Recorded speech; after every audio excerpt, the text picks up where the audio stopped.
Live from CPAC, the Conservative Political Action Conference in Washington, D.C. This is a very special edition of the Conservative Commandos radio show. CPAC 2020, and it is our extreme pleasure here on the Conservative Commando radio show to interview David Keene, a friend and really Mr. Conservative here at this great gathering. Well, there are a lot of conservatives here, so I wouldn't single me out. But it's a pleasure to be here with you. What do you think of this this gathering this time? Then you heard about the 15 protesters? Yeah, Mike Pence? There's always a few protesters, and they just add to the atmosphere. You know, I wrote a column this week, and the late Christopher Hitchens said you can tell who's winning in politics by observing who's having the most fun. And I watch these Democratic presidential debates, and the world that they look at is a pretty gloomy place. And you don't find many smiles, you don't find much lightheartedness.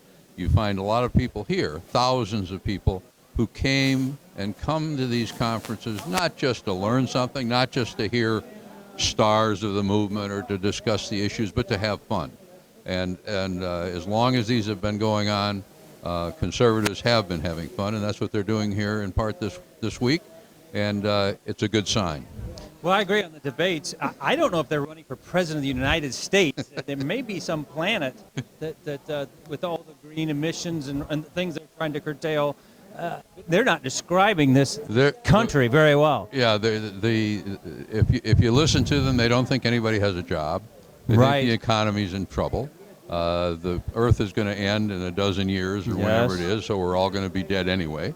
And sort of as a result of that, a lot of their younger people aren't interested in really doing anything to prepare for the future because there isn't going to be a future. You know, the success in politics involves looking and operating in the real world, and it also involves convincing people that there's a real reason, an optimistic reason, that you have a vision that people would like to look toward. And these folks just don't have that kind of a vision. The future they see is a terrible, terrible future. And they've seen that, of course, for many decades, and it's not come to pass yet and isn't coming to pass now. But what it does do is it turns off the kind of support that they need to actually win elections. And I don't think they know they're doing that, but they are. No, I totally agree with you, David. And they had their time in the sun with Obama for 8 years. They did. And our economy really reeled. We couldn't even get 3% growth any one of those years. And but these guys, I mean, they're more leftist than Obama. And if you remember, they make Barack Obama look like a centrist. Oh my! You know, if the left keeps moving left, the center goes with it. At least in their party. And the problem is that they have no sense of where the people in this country stand on these issues or what they're experiencing. That's why they lost power in 2016, and it's why they're very likely to lose again in 2020. Presidential elections can always turn on a dime. There can be an external factor. A candidate can mess up. A campaign can go wrong. But the fact is that under ordinary circumstances, a party like that, a party that doesn't talk to its constituency, doesn't know what voters feel, doesn't understand where voters stand, is not likely to succeed. And they're not likely to succeed in 2020. Well, the bread and butter issues, they are so far out there, I don't think they can mask it. We'll see what happens in South Carolina, who comes out of that. Well, I think it's very interesting because they have morphed into a party that isn't not just not on speaking terms with their traditional constituency. They don't like their traditional constituency. Yeah. You know, they used to say of communists, they really love the working class. It's just individual workers they hate. Yeah. And in the case of the progressive Democrats, they say they're speaking for the middle class and for working people and the like, but they don't want them at their parties. They don't want them at their debates, and they don't want to really talk to them because, as Hillary Clinton said, they're deplorable. And they're more comfortable in Harvard faculty club meetings. They're more comfortable in Manhattan cocktail parties. In Los Angeles, they're a coastal party and a party of elites. And that's caused them a lot of problems because they don't know that's who they're talking to. They think they're still talking to people who have rejected their views and have been rejecting them cycle after cycle for some time. Well, now the rumor is Bernie, if he is elected, God forbid, the first day in office, he'll instruct the Department of Agriculture to plant those magic trees, and grow the money, because that's the only way you can pay for what he's proposing. So he's an incredible character, and really what they've done, you know, my father, we're from the Midwest, and my father was a union organizer for most of his life, and a traditional Democrat, working class Democrat. But after he retired from the union, he opened a bar. And he gave me one of the most, inadvertently, one of the best political lessons I've ever had. He said, Dave, when we open next week, what we have to do is spend the next 2 weeks throwing all the people out who've already been thrown out of all the other bars in town. And I said, why would you want to do that? And he said, because if you let them in, no one else will ever come into the bar.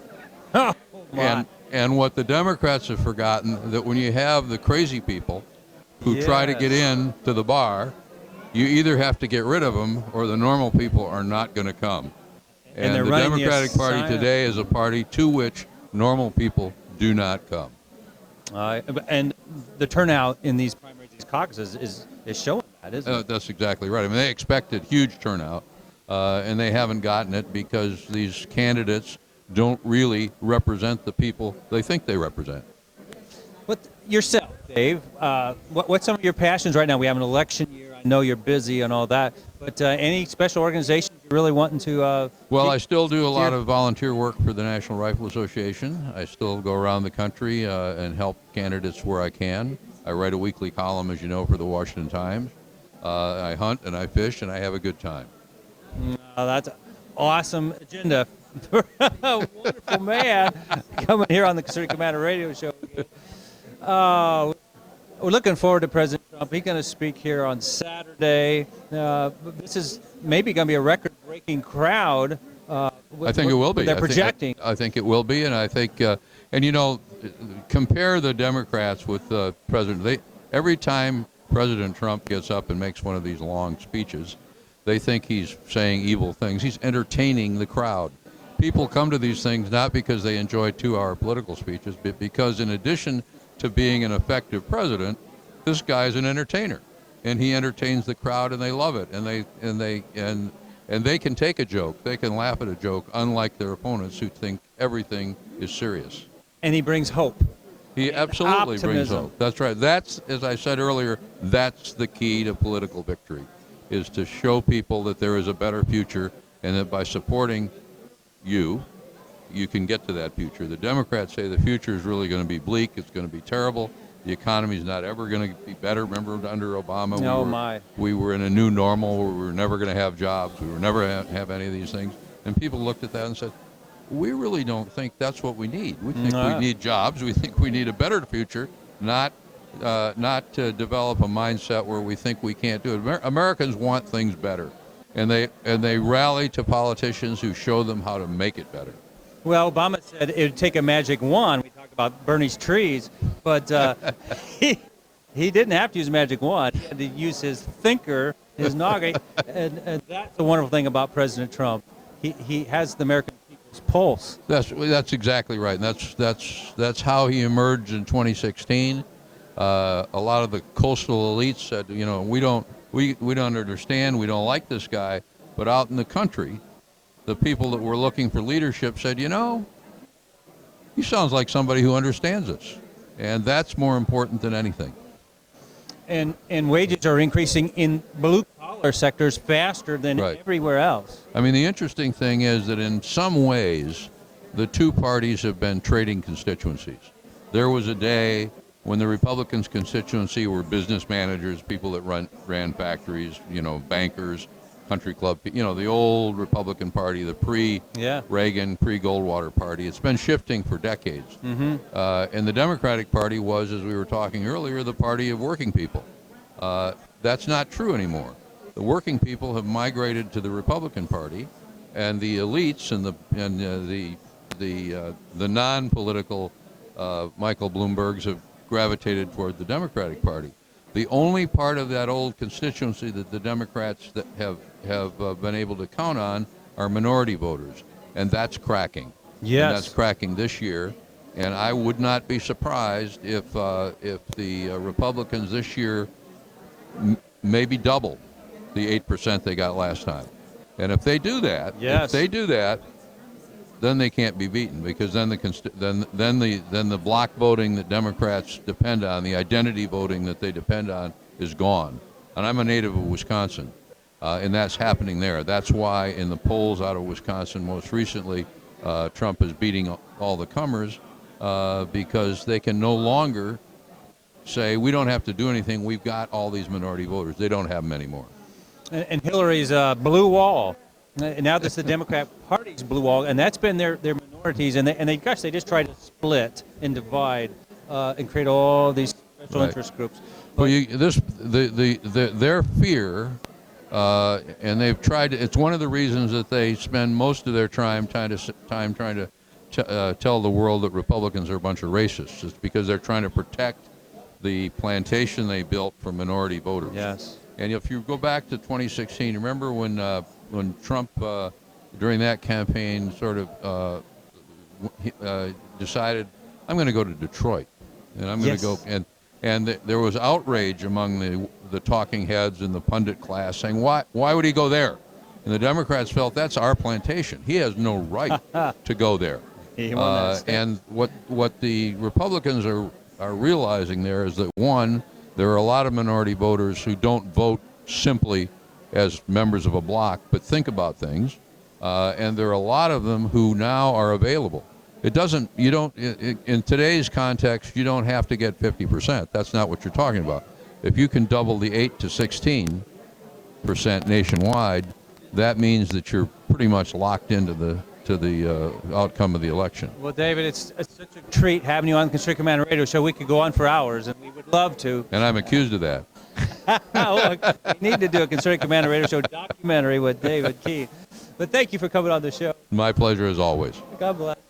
Are you a veteran and are you a homeowner? Then think Streamline and maybe save yourself a few $100s every month on your mortgage. A VA Streamline Refinance. It's called a rate reduction loan because mortgage interest reduction is exactly what it does. It's just for veterans, and it lowers your mortgage rate so you can save on mortgage payments every month, every year. That's a lot of money saved. And it's so easy to qualify. You don't need pay stubs, a W-2, or bank statements. You don't need a home appraisal. It's fast and easy to apply. And mortgage interest rates are very low right now. So a VA Streamline Refinance makes it super easy and super affordable to take advantage of this opportunity and really cut your monthly mortgage payments. Veteran and homeowner? Call us to find out more. 888-893-7491. 888-893-7491.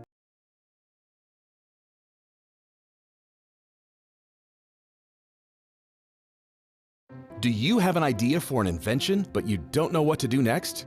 How do you get in front of companies or get a patent? Call InventHelp. They've been helping inventors just like you for 35 years. And thousands of people contact them every month. With 65 offices, you can meet with an InventHelp representative near you who will keep your idea confidential and explain their invention process step by step. InventHelp has helped over 10,000 inventors get patents. And they offer 3D animations and prototyping services to help demonstrate your idea. InventHelp's exclusive databank includes over 9,000 companies who have agreed to confidentially review new ideas, like yours. Don't wonder what to do next. Take action right now and get the help you need from InventHelp. InventHelp. Call today for free information. 800-880-2937. That's 800-880-2937 now. Is your credit card debt driving you batty? We're going up! Just like your credit card fees and interest rates. To the top! with those sky-high payments. You can't forget about your debt. Always fear, the debt suckers are here. Are your payments sucking the life out of you? Just one call to Consolidated Credit can get the debt suckers off your back. Consolidated Credit will lower your interest rates, consolidate your bills into one easy payment, and get you out of debt fast. Call Consolidated Credit and get your life back. Call 1-800-201-8213. 1-800-201-8213. That's 1-800-201-8213. 1-800-201-8213. When debt is the problem, Consolidated Credit is the solution. Because debt sucks! The AM/FM 24/7 Roku channel broadcasts all of our shows on demand. To ensure reliability, we store and stream our content on the same servers as Netflix and Amazon. Our Roku channel is free to use, and anyone owning one of the more than 10 million Roku devices can watch our channel at no cost whatsoever. If you have a television show or are thinking about producing a show, you can be a part of AM/FM 24/7's Roku channel.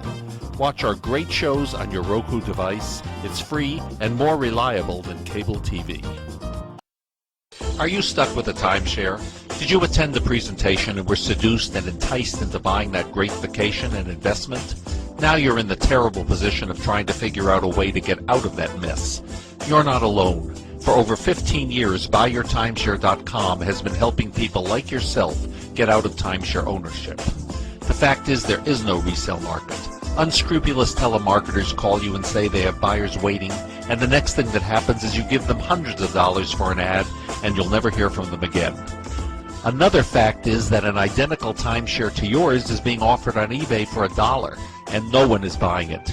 If you want out of your timeshare, I urge you to go to buyyourtimeshare.com or call them at 877-94-HELP-ME. That number again is 877-94-HELP-ME. Buyyourtimeshare.com. That's buyyourtimeshare.com. 877-94. Attention Viagra and Cialis users. Are prescription drugstore prices too costly? Get 50 generic pills for only $99. That's right, 50 100 milligram generic Viagra for only $99. Our products have the same active ingredients as the brand name products. Money back guaranteed if you're 100% not satisfied. Get 50 generic pills for only $99. Order now and call the number on your screen. Have your credit card ready. This is Melissa Isaak with the Conservative Commander radio show, and I'm here with Mr. Lee Murphy. And Lee Murphy, I'm sorry, we'll start over. They're going to edit this. We're going to start over. All right. Sorry about that. All right. He wanted me to go over this first, so we go over that. Sure. Okay. All right. This is Melissa Isaak with the Conservative Commando radio show. We're here with Mr. Lee Murphy today, who's running for U.S. Congress, and we welcome you to join us for this podcast. And you can also catch us on the AUN News Network in Northern California. So Mr. Lee Murphy has quite the impressive resume. He's a Republican candidate for Congress in Delaware, running against an incumbent, a Democratic incumbent, correct? Right? So Lee graduated from Rowan University with a bachelor's degree in education and later attended Columbia University's NYC Graduate School of Business, majoring in sports management. Mr. Murphy is a former teacher and coach. He left teaching to pursue a career with the railroad industry to support a growing family. Now that's pretty boots on the ground, typical American right there, right? He recently completed a 35-year career with Amtrak. As a locomotive engineer, he ran high-speed passenger trains between NYC and Washington, D.C. So it really sounds to me like you can really relate to the average American out there, the hard-working, middle-class average American. Well, I think you hit the nail on the head, Melissa. And in Delaware, which is a blue state, and it has been for probably the last 20 years, yeah, my blue-collar roots really do make me a popular choice in Delaware. I identify with people, working people across the board, Republican, Independent, Democrats. So my background as a train engineer does make, I'm the average guy. Yeah. I'm the working guy. I've been called a blue-collar conservative by many people, and it's going to help me in 2020 elected to Congress. Absolutely. You know, my uncle was actually an engineer. He worked for Burlington Northern in North Dakota, worked for the railroad, and I can tell you, that was a hard-working man. The jobs that you guys do, the long hours away from home, I think you can really relate and connect to the needs of the average American. Because there's a lot going on with just being able to support your family, with being able to live a conservative lifestyle. I mean, these are things that you know about, that you've lived personally. Yeah, I went to college to become a teacher, and I taught school for a couple of years. Mm-hmm. And I was teaching at the time in a Catholic school. Yeah, I really could not support my family. Mm-hmm. My grandfather always worked on the railroad. I loved trains. I was fortunate enough to get a job on the railroad. And you're right, a lot of long hours, a lot of time away from home. Mm-hmm. But as a middle-class citizen, I was able to support my family, put my kids through school, do everything that normal people, not normal people, but everyday people do. Right, absolutely, absolutely. And then you also pursued a TV career. Tell us about that. Yeah, just a little while ago, somebody recognized me here as Secretary of Defense in House of Cards. And yeah, since I retired from the railroad, I've pursued an acting career. It's a lot of fun. I enjoy it. I've worked with a lot of great people. But yeah, my experiences as Secretary of Defense on House of Cards was quite the little ride. It was a lot of fun. That's great. Well, tell us what your goals and ambitions are if you get elected to Congress. I want to go to Congress. I want to represent the people of Delaware. Yeah. Right now we have a congresswoman that supports everything, is against the president, demeans the president, works against him.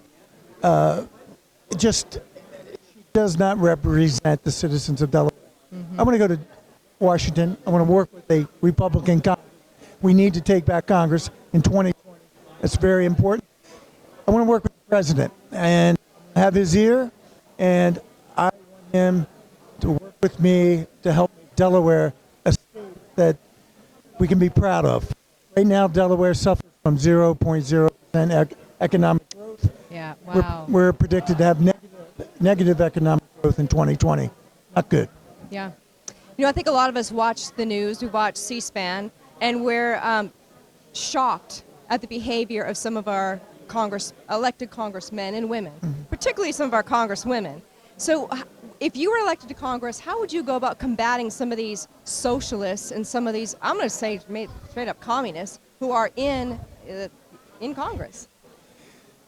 As I said, we have to take back Congress. Once we get the Republicans elected and we take the majority in Congress and the House of Representatives, these socialists, radicals, these people will be put on the back bench. They need to be. They will not be front and center. They will not head committees. Republicans will head committees, and Congress will work with the president. And with a Republican Senate, there's no telling what we can do as a nation. Yeah. And it's so important to take back Congress. Absolutely. 2020. And look at the state of Maine. What are some things that you would want to do as a congressman to help your home state? Well, we used to be a manufacturing state. Mm-hmm. We used to have automotive plants, General Motors, Chrysler. We used to have steel mills. The DuPont Corporation used to employ over 40,000 people in Delaware. That is all gone away. Oh. We have no job really that a person can support a family on any longer. We have no manufacturing. The state is at an economic low, and I need to bring manufacturing jobs back to Delaware so people will be able to work, support a family, and live in Delaware. Yeah. Have you seen things done by the Democratic elected officials in Maine? Have you seen decisions that they've made? Delaware. In Delaware, I'm sorry. So have you seen things that they've done in Delaware that have negatively affected the people of Delaware? Well, my opponent, for instance, she wants to make Delaware a sanctuary state. Oh, my goodness. Yeah. She supports open borders. She supports doing away with ICE. The Democrats have had control of Delaware. The State House, Governor, and our 2 U.S. Senators and Congresswomen are Democrats. Gotcha. They feel that whatever they do, they won't be replaced. They'll always be elected. I think in 2020, Delaware have spoken up. They're looking for change, accept the status quo, and really looking at alternatives to really lead our state out of the doldrums that we're in right now. Right. And so there's 2 senators in Delaware, and then there's 1 representative, and that's the Just seat, one. that, the One seat you're running congressman. for. Yes. Right. One So congressman. your seat is an extremely important seat for your state. Yeah, we have one congressman, 1 representative in the House of Representatives, and it's crucial that we send somebody there that really represents Delaware. Yeah. Yes. And not our current representative really marches to the orders of Nancy Pelosi, and she aligns herself with the radical members of her caucus in the House of Representatives. And yes, she was one of those members, State of the Union, dressed in white, sitting on her hands as the president Yep. described the great prosperity that our nation enjoys right now. I understand. Wow. What are some of the things that you're hearing from the people of Delaware that they want in their elected officials? Well, I meet obviously a lot of Democrats in Delaware, and a lot of friends that have voted Democrat all their lives. Time and time again, they're not happy with the direction of their party. And many say that they will not vote for another Democrat ever. And of course, that makes me feel good. But what they do in the voting booth, another story. But the tide is really changing. And in Delaware, I'm going to need some of the Democrats to vote for me. And I feel confident that that will happen. And the mood is definitely on the side.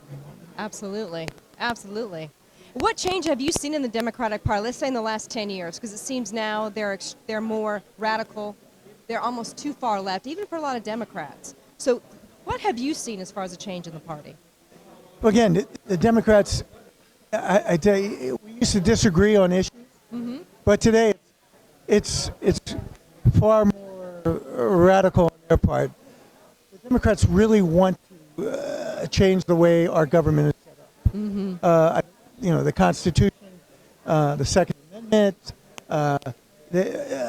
you can take any issue, abortion, their views right now, there's no compromise.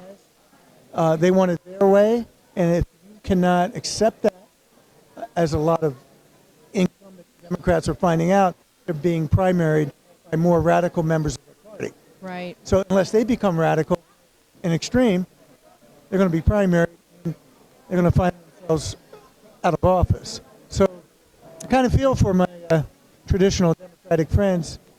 They're not dictating what goes on in their party today. Absolutely not. Right. And I've spoken with a lot of Democrats who admit that the left has gone too far left at this point. And so if you had to say something to the moderate Democrats or the Democrats that aren't so far left, what would your message be? We're a country where most people, if they're Democrat or Republican, most people are in the middle. Yeah. They just want to be able to work, have employment opportunities. They go to church. They put their kids through school. They just want government not so much in their lives. They want government out of their lives. But the people there in the middle, again, going back to my roots, I supported my family, blue-collar guy, making ends meet. People do not want radical. People do not want open borders. People do not want abortion at birth. People do not want with ICE. People want less. Yes. Less regulation. People want to be able to. People want freedom. Yes. And they want their Second Amendment right. And they want to be able to say what they want to say. Right. So I think I appeal to every man or every woman. And Yes. November. Wonderful. All right. Well, Mr. Lee Murphy, thank you so much for speaking with us. Thank you, really Melissa. Enjoyed it. This is Melissa Isaak for Conservative Commander Network, and stay tuned. We'll be back shortly. Friend, do you remember when it felt good to withdraw your cash from the bank to expand a business, go on vacation, or buy a new car? Well, today, withdrawing your own cash has become a very risky business, according to The Secret War, a shocking new research report. I just read it. And folks, I was amazed to learn why banks are now required to spy on us for the government and then report any suspicious or unusual behavior. I suggest you get The Secret War free. Just call the number on the screen, no charge, from the folks at Swiss America. And get this, did you know simply spending cash today may be enough to have you branded as a potential criminal? That's right. The new war on cash is really a war against all freedom-loving Americans. The Secret War is yours free, so call the number on the screen and you can tell them Pat Boone gave you the number. Dish TV is better than cable TV. Here's why. Dish has the nation's lowest TV price, along with an award-winning DVR that can skip commercials, record 8 shows at once, and get access to thousands of movies at your fingertips. Cable simply can't even compare. So the smart choice is to cut the cable and get Dish. Plus, you get all these great TV features, free HD DVR upgrade, free installation, and free movie channels. Say goodbye to cable and get more with Dish TV. 877-290-7764, 877-290-7764. As an added bonus, you can switch to Dish now and receive a $50 Visa gift card. So call now and get Dish TV. Call 877-290-7764, 877-290-7764. That's 877-290-7764. Limited time offer, 24-month commitment and credit qualification required. Cancellation fee, monthly equipment fees, and other restrictions apply. Promotion can change at any time. Do you know someone with a drug or alcohol problem? Get help right now. Insurance may cover everything. Stop the drug and alcohol nightmare. Call 800-209-5173.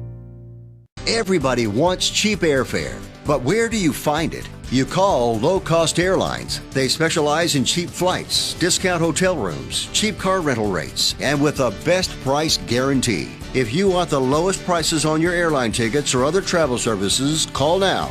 That's right, call. That's the only way to get these rates. Experts are standing by 24/7 to get you the cheapest airfare and hotel rates available. So don't wait. Call now. Are you being audited and do you owe the IRS $10,000 or more in back taxes? Is the IRS threatening to take more of your money? Don't fight the IRS alone. The Tax Doctor is here to help you negotiate your tax bill and reduce your stress. The IRS can freeze your assets and seize your bank accounts, but you can stop these IRS actions. The Tax Doctor will work with you using our years of experience to represent your case to help you get the best resolution under the IRS guidelines. Help is here to deal with the IRS to reduce your stress. We've handled thousands of cases, so we know what we're doing. If you owe $10,000 or more in back taxes, do not call the IRS alone. Call a Tax Doctor now for a tax emergency analysis. If you're living with diabetes and using insulin, you know the pain of pricking your fingers over and over again. By wearing a small remote device called a continuous glucose monitor, or CGM, you can reduce the pain of pricking your fingers right away. If you're testing your blood sugar 4 more times per day, injecting insulin 3 or more times per day, or using an insulin pump, call the Diabetic Health Hotline today and learn about the latest CGM technology. Not only can a CGM immediately reduce pain, it's accurate, easy to use, and helps you make better diabetes treatment decisions. And if you have Medicare, you can get a new CGM at little or no out-of-pocket cost. We'll also provide free shipping of your new CGM, and we'll bill your insurance company for you. If you are testing your blood sugar 4 more times per day and injecting insulin 3 or more times per day, or using an insulin pump, call now and learn how to receive your new continuous glucose monitor at little or no out-of-pocket cost. Welcome back to the Conservative Commandos. We're here at CPAC, and as you might be able to hear, there's lots of background whistling and bustling. There is. But we'll hopefully be able to talk over it, make sure you can hear us clearly. I am here with Brubeck. He is the Vice President of Regulatory Labor and State Affairs, Associated Builders and Contractors, and that is a very, very important part of America. And my recollection, years ago I ran for Congress, you guys have a reputation of being a little more conservative than some organizations, and I always appreciated that. And it makes sense because you guys are entrepreneurs, right? And you guys are not just hardworking, but putting at risk capital as you develop properties and things like that. So it makes sense that you defend the principles that make what you do possible. That's right. We're huge supporters of free enterprise at Associated Builders and Contractors. We go out there and try to protect the right of our members and their general contractors and subcontractors in the commercial and industrial construction industry primarily. We want to protect their right and their employees' right to compete on a level playing field for public works construction projects. We support candidates who believe in free enterprise, and what we really want to do is protect taxpayers and make sure they get the best possible product at the best possible price at the end of the day. Yeah, now that's important, particularly because in our country, I think it's kind of, we can bipartisan agreement that we need to focus on some infrastructure issues. Absolutely. And as a conservative, one of the roles of the government was always things like early on when government was small, they did things like build back then our interstate highway, but it was actually an interstate canal system or train system, right, or whatever, so as to connect in a commercial way our society. And I think now airports do that, train stations, there's so many other sorts of things that are part of this infrastructure discussion. And it worries me when conservatives sometimes say, oh, well, we don't need to be involved. It's like, well, we better be, because one, we need those things. One of the reasons why America is able to, the great commerce we have, is because we have arteries throughout our country that permit that. And then secondly, you commented on the idea of getting the most for the least. And if we essentially kind of leave the field, then I'm afraid there won't be advocates for that. Yeah, I mean, I think it's common sense. You've got to invest in your community. You've got to invest in infrastructure. You've got to let goods and services get to market. And if you don't have those things in place, then it becomes a problem. And, the president actually is a builder. He's a developer. He gets the industry. So he's done some things, the administration have done some things in the deregulatory agenda space. It's been very helpful for industries. Plus, the tax cuts, I think, have really been helpful for a lot of our members. They're now able to have more capital to reinvest in their company, buy more equipment. That feeds back into the economy. It's a positive feedback loop. The president's been trying to reform a lot of the permitting process, the NEPA process. That's been very frustrating for a lot of stakeholders for a long time. It shouldn't take longer to get a project approved than to build a project. And so we're seeing more and more of the frustration there. And what he's proposing is to try to allow a Sherpa and a federal agency to kind of take a project through the permitting process and have concurrent approvals instead of like multiple steps and try to shorten that up. So that's exciting news for our membership and for just the country as a whole to try to get these projects moving forward, because in construction, time is money. And the longer a project sits on the sidelines, the more difficult it becomes to finance it and get it going forward. Right, and there's also an opportunity cost, because if there's a need for that project to be done, when it's not done, that's also money lost. Yeah, not just the investment from you guys, but the lack of having that there costs. Yeah, and one of the great things about the construction industry right now is it's on fire. I mean, as the economy grows and the economy makes certain investments, whether it's public investment in schools and roads and bridges, or in the private sector, companies expand or make investments. That's good news for our members. They're busy. The other side of the story, though, is that we have a skilled labor shortage right now to meet the demand of what the industry needs. And so the biggest issue I hear from our members, besides the usual regulatory concerns, is a skilled workforce shortage. We have 400,000 jobs that need to be filled right now, today.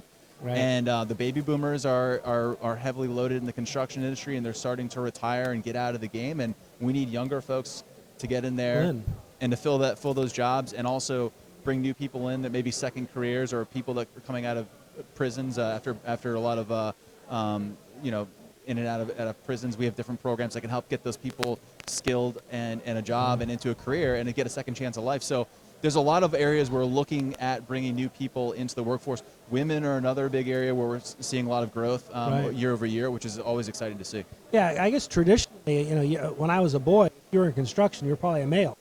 Yeah. And things with technology and all that, probably you could argue if you're hoisting logs on top of each other, building a log cabin somewhere out in the West, there might be an advantage to being, a pretty beefy guy. But I would assume that technology is a big part of what happens today.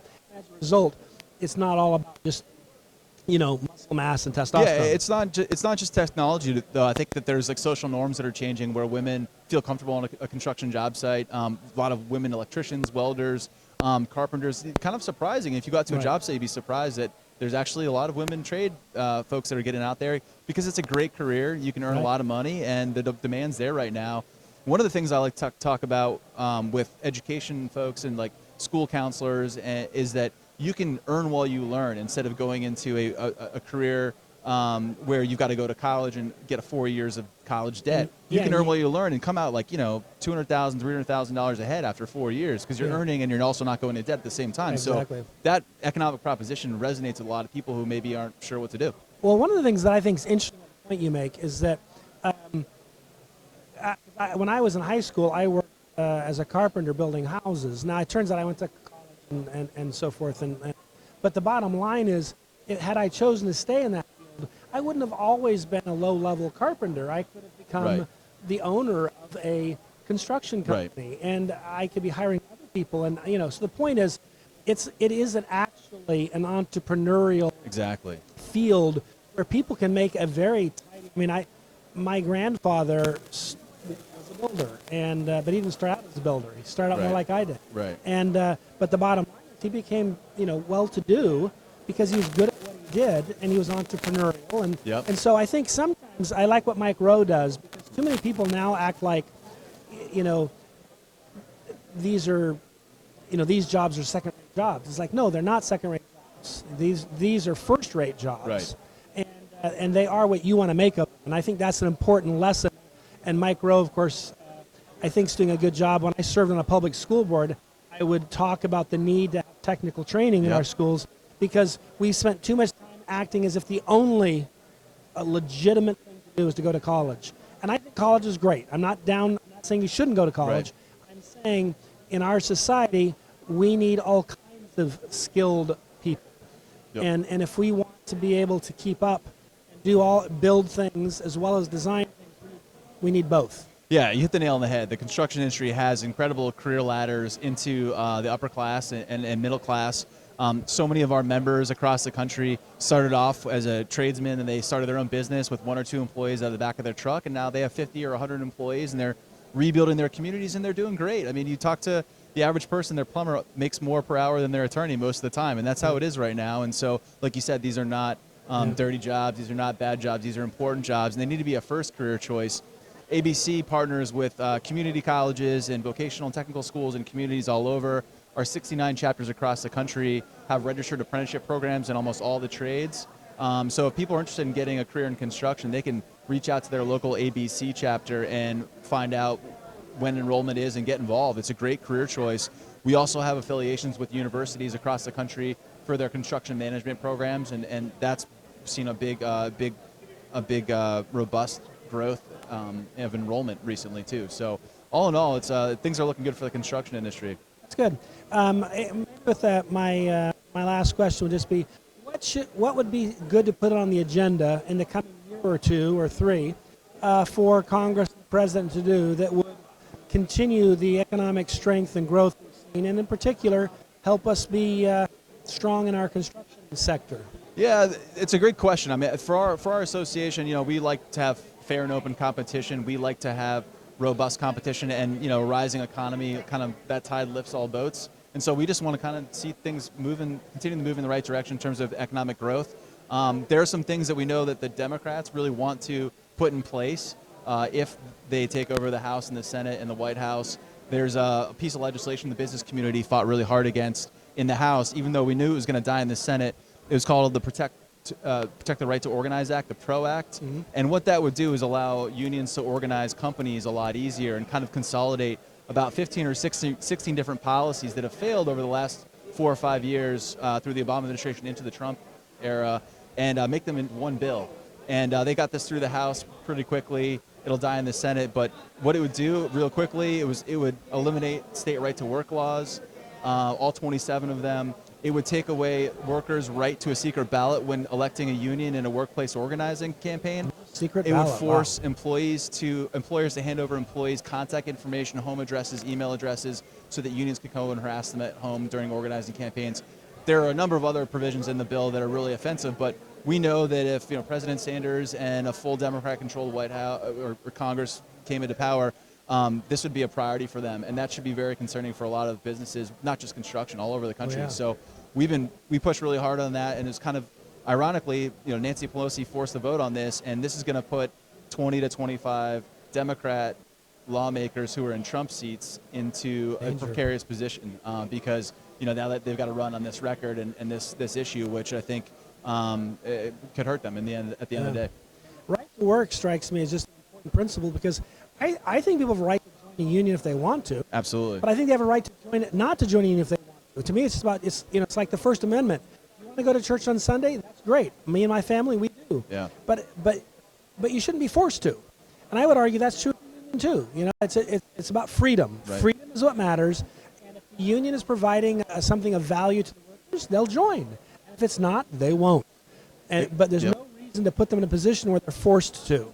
Absolutely, I agree with you. I live in Virginia, and the new Democrat administration and General Assembly tried very hard this year to get rid of their right-to-work law. Thankfully, smarter heads prevailed. They did not get rid of it, but it would have been a really big step back for the economy of Virginia and the folks in Virginia. You shouldn't be forced to join a union as a condition of employment. And like you said, if there's more competition between unions to serve union members better, you're going to get a better product as someone who would join a union potentially. So it doesn't make a lot of sense to force it. And we see it in the private sector. We see it in the public sector.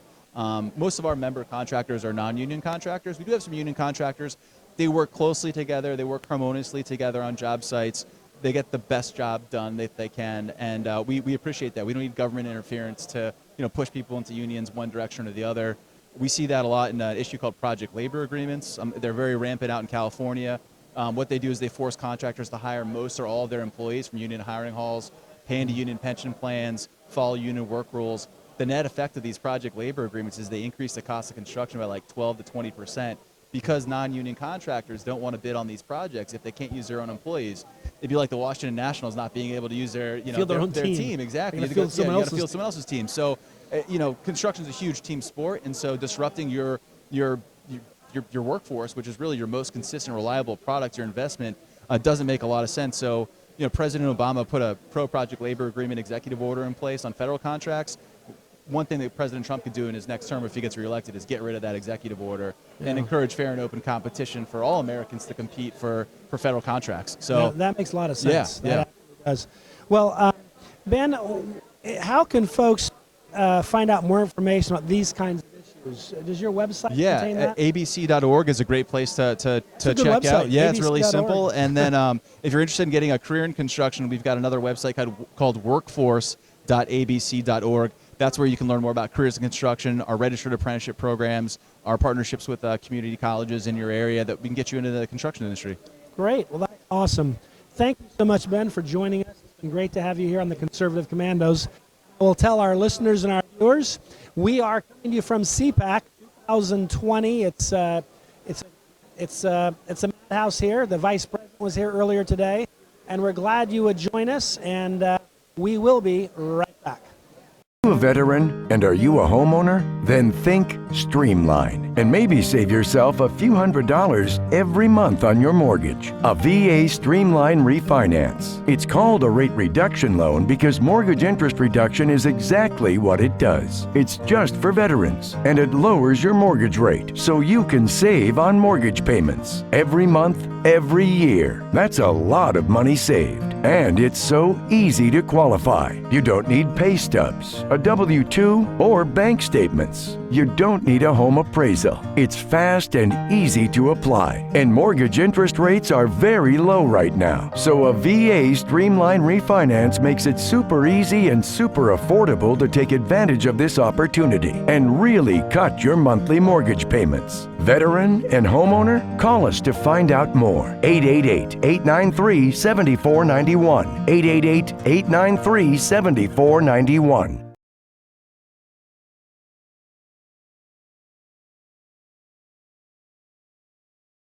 Do you have an idea for an invention, but you don't know what to do next?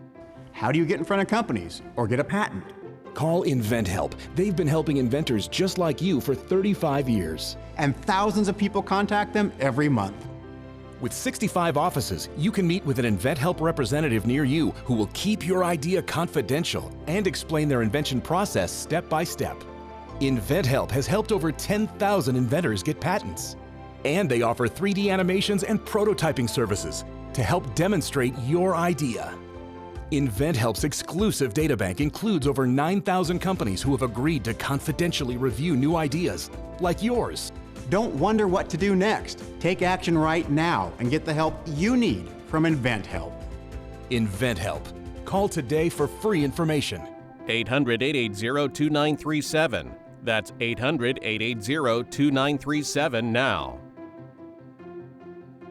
Is your credit card debt driving you batty? We're going up!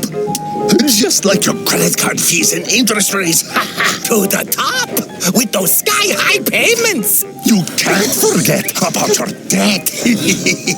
Always fear, the debt suckers are here!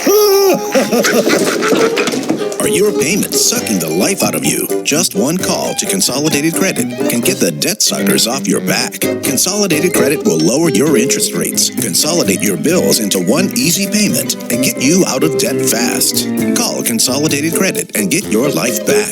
Call 1-800-201-8213. 1-800-201-8213. That's 1-800-201-8213. 1-800-201-8213. When debt is the problem, Consolidated Credit is the solution. Because debt sucks!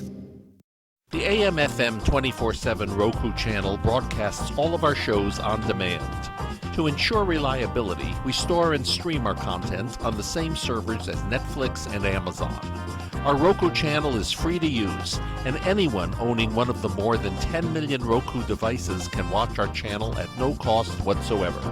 If you have a television show or are thinking about producing a show, you can be a part of AM/FM 24/7's Roku channel. Watch our great shows on your Roku device. It's free and more reliable than cable TV. Are you stuck with a timeshare? Did you attend the presentation and were seduced and enticed into buying that great vacation and investment? Now you're in the terrible position of trying to figure out a way to get out of that mess.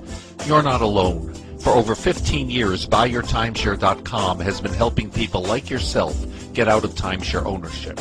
The fact is there is no resale market. Unscrupulous telemarketers call you and say they have buyers waiting, and the next thing that happens is you give them hundreds of dollars for an ad, and you'll never hear from them again. Another fact is that an identical timeshare to yours is being offered on eBay for $1, and no one is buying it.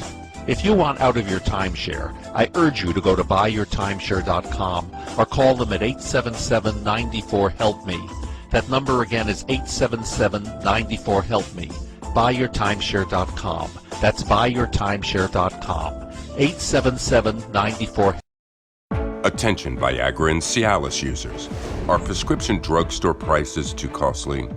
Get 50 generic pills for only $99. That's right, 50 100 milligram generic Viagra for only $99. Our products have the same active ingredients as the brand name products. Money back guaranteed if you're 100% not satisfied. Get 50 generic pills for only $99. Order now and call the number on your screen. Have your credit card ready. Welcome back, listeners and watchers to Conservative Commandos Radio Show and AUN Network. We're here at CPAC, and we're with one of our favorites, longtime friend from the Heritage Foundation, VonSpakovsky. Welcome back to the show. Thanks for having me, and it's very nice to see you in person. It's great to see you again. I want to talk to you about the thing that's top on the list right now, and that is we had a big win.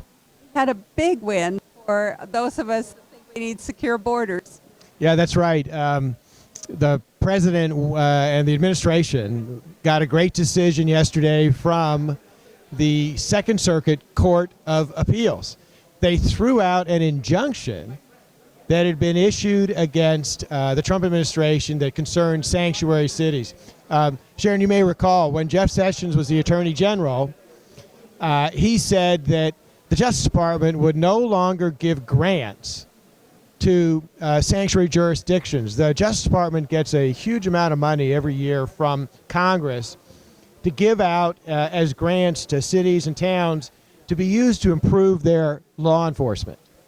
And Jeff Sessions said, well, if you're trying to prevent or obstruct enforcement of federal immigration laws, you're not improving law enforcement. And he said those towns with sanctuary, those kind of sanctuary policies will no longer get those grants. He was sued by 7 states, including, of course, places like New York. And a federal judge in New York issued an injunction. Probably no surprise it was an Obama appointee. But what happened yesterday is a 3-judge panel of the Court of Appeals unanimously said, no, the administration can refuse to give these grants to the sanctuary policies. Will it have an effect on them? I don't know, but it's a lot of money. Well, it should have an effect. I would hope so. It seems like, especially in the sanctuary cities, yes, they're running in the red. Yeah, sanctuary cities, generally cities that are run by the left-leaning agenda, right, don't run in the black. So I would think they need money. Yeah, I would think so too. The fact that they went to court to stop this shows how desperate they are for this funding. Well, now they're not going to get it. And look, this comes on top of the fact that within the last month, the administration has really started a counterattack against sanctuary cities. You know, they sued New Jersey, California, and King County, Washington over particular sanctuary policies those jurisdictions have put in, which again obstruct or interfere with federal immigration enforcement.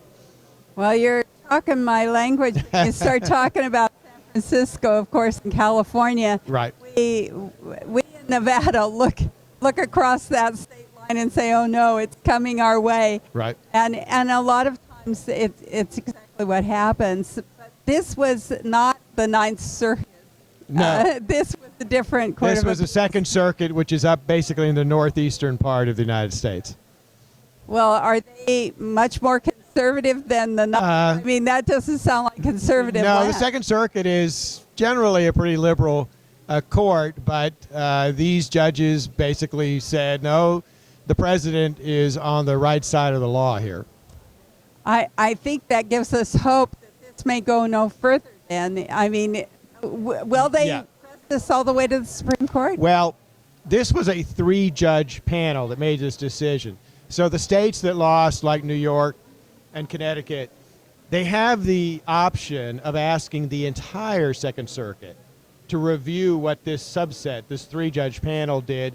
They might do that, but if they then lose again, I don't think they'll appeal to the Supreme Court because I think they would be afraid the Supreme Court would rule in favor of the administration. Okay, so what's the timeline of this going into effect? So immediate. Okay. Immediate. Right now, the Justice Department can refuse to give any grant money to any city or any state that applies for it and doesn't comply with these requirements. So it's immediate. So now my mind goes to deep state. Justice Department. We know they still have troubles over there. Is there anyone over there that's going to refuse this money, really? Yes. Oh, yeah. No, I have no doubt that Attorney General Barr will ensure that sanctuary cities that are applying for this money don't get it. Well, I heard it from you, from your mouth to God's ears. I'm hoping that's exactly how this will go, because now we'll see some folks scrambling, hopefully, in sanctuary cities to try and keep that money. Do you think policies will change? Maybe. You don't know about the local politics that drives these kind of they're reckless policies, these sanctuary policies. So we'll just have to see. We'll have to see what happens. Don't you think they'll want to stall, though, until after the elections, the 2020 elections? Well, the cities might want to, but there's no question in my mind Justice is not going to give them any more funding. And without that funding, can they do IOUs through the 2020? I guess I'm just trying to see if their hope is all hanging on a change of president. Oh, I'm sure it does, because a new president could reverse this policy the way the Obama administration didn't care about this. So yeah, a new president could reverse it. But like I said, right now this policy can be immediately put into effect. Can be. Why? Operative words here. Right. Operative words. Tell us what else you're working on. Looking at the 2020 election, I know I have kind of put on my nonpartisan hat, and I'm really looking at election integrity, because it seems like the basis, and I've heard you say this many times, the basis of a free society is a fair and honest election. Well, that's very true. There's all kinds of issues and problems around the country. I mean, just to give you one example, just yesterday, a lawsuit was filed against Allegheny County, Pennsylvania. Remember, Pennsylvania was a key state in the 2016 election. And according to the lawsuit, Allegheny County has at least 7,500 voters who were registered multiple times, which would allow them to illegally cast more than one vote. They have 1,500 people who are dead, who are still on the rolls, and they even have about 36 individuals who, hard to believe, when they register to vote, they provided residential addresses that aren't in Pennsylvania. And you're sitting there going, why would election officials accept something like that? But they did. So in essence, you have people that don't actually live in Pennsylvania registered to vote there who could potentially vote in that election. And they also have many other problems, including all these people who, if you believe their registration records, are way over 100 years old, which of course doesn't make any sense either. And it's problems like that that make you worry about the outcome of elections. Well, I say that I'm deeply concerned about it just because of the things that Heritage Foundation, you have a whole website page, a database just dedicated to all of this kind of fact-finding. And the stories that you pulled up, and these are not stories, I should say, the facts that you have reported upon really underline what's happening in our country as far as elections. Yeah, these aren't just stories. Our database, we have a voter fraud database, and it is the only cases that are in there are proven cases. So these are cases where someone was convicted in a court of law of engaging in fraud, or a judge ordered a new election because of fraud. So, and we've got cases for basically all over the country. And we're constantly adding new cases to the database.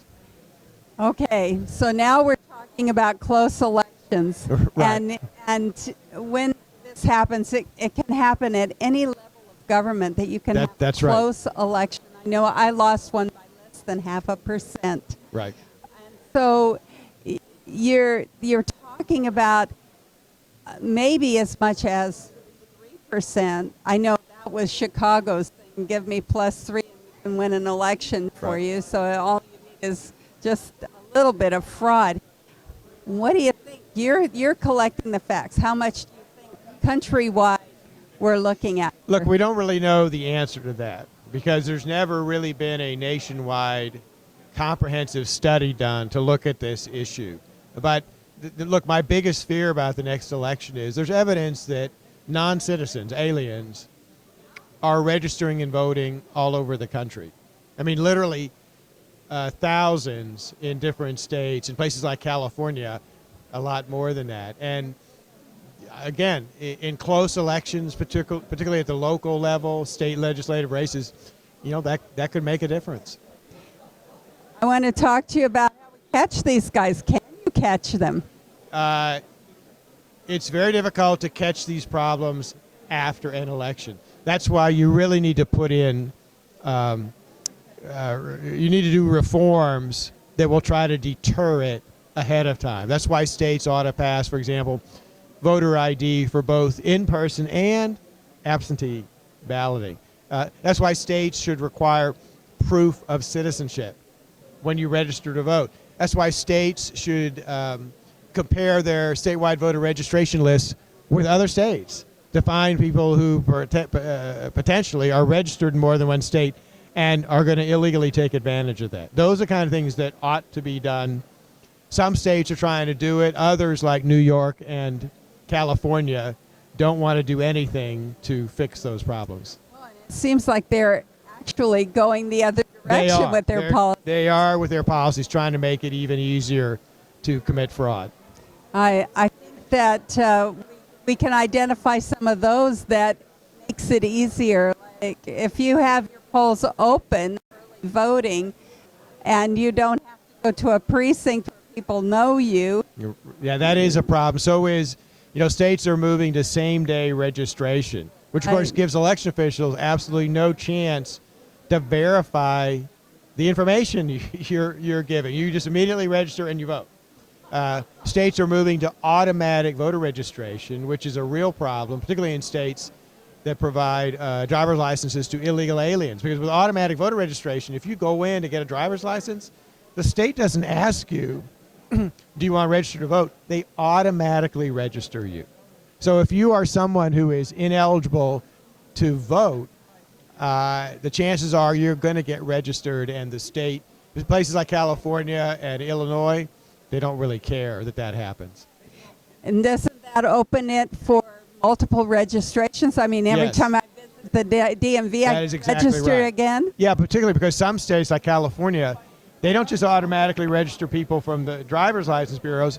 They also automatically register people who apply for public assistance, welfare. So you could get registered multiple times, and that in itself can also cause problems.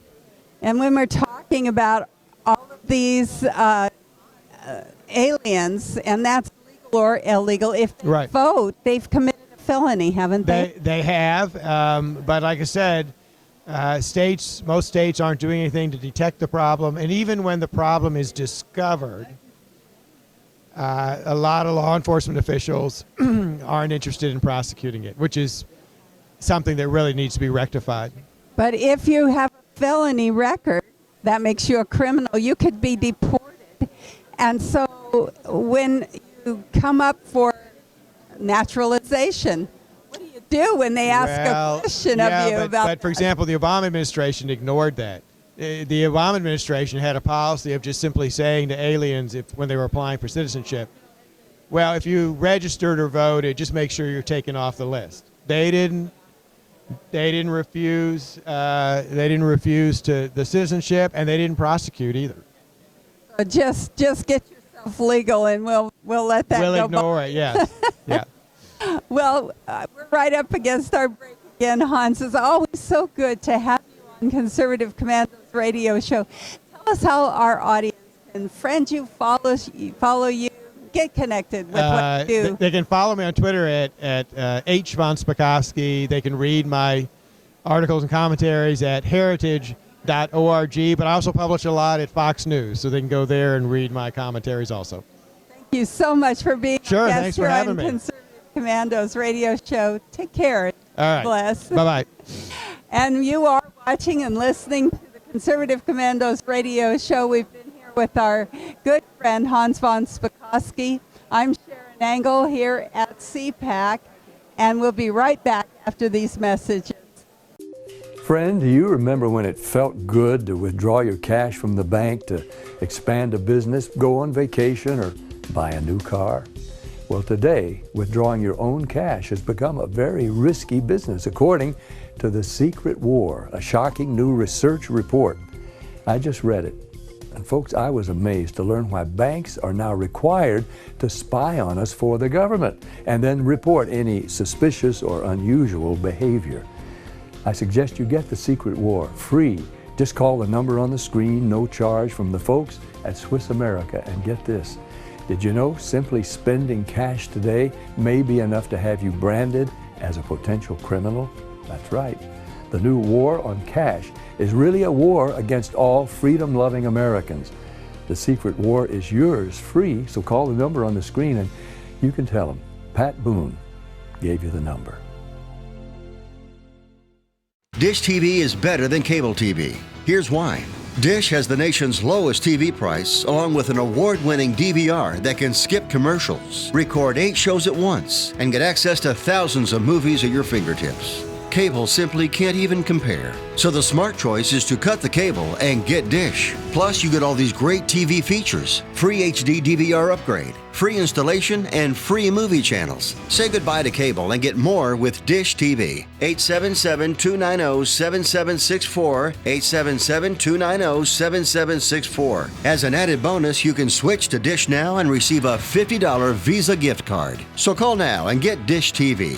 Call 877-290-7764, 877-290-7764. That's 877-290-7764. Limited time offer, 24-month commitment and credit qualification required. Cancellation fee, monthly equipment fees, and other restrictions apply. Promotion can change at any time.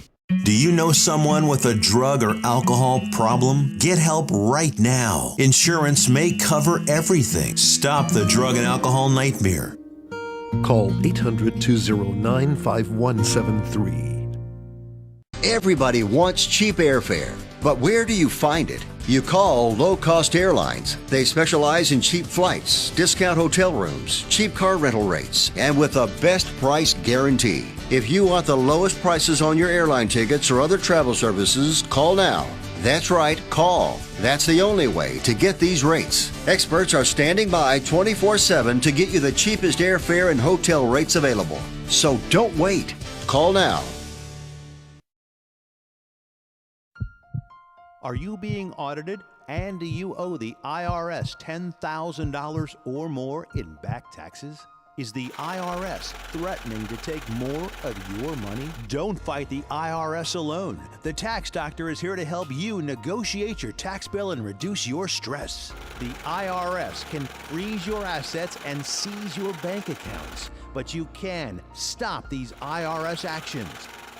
The Tax Doctor will work with you using our years of experience to represent your case to help you get the best resolution under the IRS guidelines.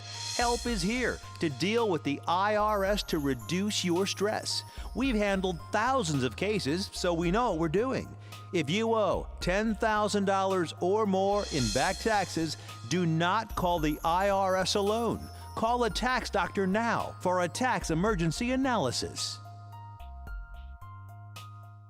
If you're living with diabetes and using insulin, you know the pain of pricking your fingers over and over again. By wearing a small remote device called a continuous glucose monitor, or CGM, you can reduce the pain of pricking your fingers right away. If you're testing your blood sugar 4 more times per day, injecting insulin 3 or more times per day, or using an insulin pump, call the Diabetic Health Hotline today and learn about the latest CGM technology. Not only can a CGM immediately reduce pain, it's accurate, easy to use, and helps you make better diabetes treatment decisions. And if you have Medicare, you can get a new CGM at little or no out-of-pocket cost. We'll also provide free shipping of your new CGM, and we'll bill your insurance company for you. If you are testing your blood sugar 4 more times per day and injecting insulin 3 or more times per day, or using an insulin pump, call now and learn how to receive your new continuous glucose monitor at little or no out-of-pocket cost. Well, our next guest here at CPAC 2020 is Brooke McGowan of the Make America Great Always Institute. Welcome to the Commando Radio Show. Thank you. Good to have you. Good to be here, JD. Thank you. Tell us about your purpose. I think when it says MAGA, I think people will get that. Tell us more. Sure. So it's a little bit self-evident, right? Make America Great Again was obviously President Trump's big mantra, but also President Reagan's Let's Make America Great Again. So we're calling it Make America Great Always, because we're interested in performing a flotilla, providing a flotilla behind the icebreaker that is Donald Trump. Right. And so if we don't have that, then it'll just come back to what it was 8 years ago, and we're not having that again. We are vetting candidates, congressional candidates across the country. We're using crowdsourcing. We have about 100 volunteers right now who are doing that. They're doing the hard digging. So they're going to followthemoney.org, opensecrets.org, all of their voting records if they're public officials, everything they've said on social media, everything they've said in a campaign forum, everything they've said on a radio ad. We're doing the final the vetting that the party needed to do and can't do and won't do. Right. And therefore, at the primary level? At the primary Amen. level, because the party gets behind what's on the general, but nobody's really behind what's on the primary. And everybody's got these media buy-ins. Everybody's got great, campaign consultants that do what they need to do in order to say, I am the most conservative person on the ballot, but we know that's not true. Well, that blue wave in 2018, I think it's short-lived. The impeachment fiasco, all this Mueller report. But what about the blue wave, I think, in the major cities? There's still some of that. It'll take a while to break through, I think. But when you see what's happening even in Black Americans, almost 50% support now because they're quiet. They don't get out there and, they're not, some of them are here actually at CPAC. But for the most part, people in their homes and in their families and in their communities are staying quiet. So it's almost 50% support in Black Americans for Trump. You see that with criminal justice reform, the things that the media won't talk about that President Trump has done to change everything. People are leaving the left in droves. I believe this is the year, JD, that the Democrat Party will implode. Amen to that. You see, I am a candidate. Indiana 7th District. Yes, we're trying to remove a guy named Andre Carson. So I will leave you my card, and we'll talk later. But it's exciting. We need the House flipped, don't we? Absolutely we do. So the House, I believe, will be flipped, but we need it flipped with MAGA candidates. People who are interested in America First agenda only, not someone who's going to say, I'm going to do this, this, and this for you, and then get up there and the first thing they do is just cave to the leadership, number one, and also worry about funding right away because they want to be reelected if they're in the House. They're always trying to fund. We need people that are more My father used to say as a young girl, it would be better if we just opened up the phone book and had Congress. And that's still true today. While we do have people who, some of them, everybody voted against impeachment in the Senate, which was great, except for Mitt Romney, who's no longer a Republican in my estimation. That was good, but still, they should have been fighting from 2016 to 2018 before we lost the House. They should have undone Obamacare. Here we are looking right now at surprise medical billing. It's the next thing that Congress is going to be concerned about. That's also something I'm here to raise awareness about. Surprise medical billing is happening to 1 in 5 Americans across the country where they're having a procedure. So this is the effects of Obamacare. This is the trickle-down effects, right? Unintended consequences, although I think probably intended.